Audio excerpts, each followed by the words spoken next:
What exactly is long COVID? I know this is probably a question you've been asked before.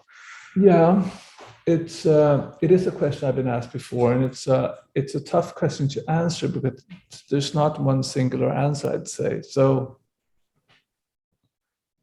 the latest research to really dig into the question, I think long COVID is things simultaneously, but I mean it's characterized by prevalence of symptoms like shortness of breath, extreme fatigue, persistent high heart rate, or the fact that very small movements will cause a high heart rate.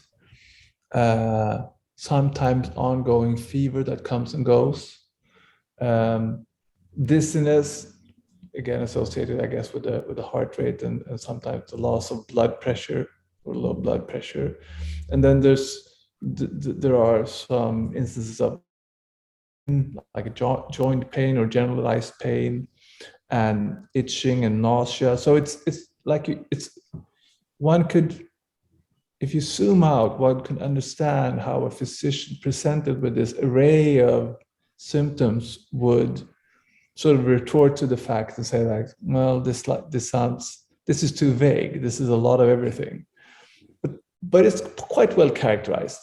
I mean, the SARS-2 COVID-19 pandemic hit so many patients worldwide and led to the fact that we do have long COVID data that it's pretty strong, and it has these symptoms associated with it.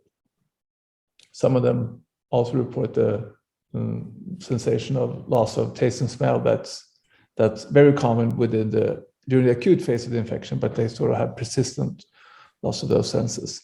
And again, so exactly how we define long COVID, when after the first infection we sort of call it long COVID, that's debated. And I would like to stress the fact that we don't really know yet if it's specifically the SARS-CoV-2 virus that is, I mean, the SARS-CoV-2 virus is the culprit of long COVID. But if we would have had another viral pandemic, like hypothetically a very severe or harsh influenza epidemic, we might have seen then long influenza.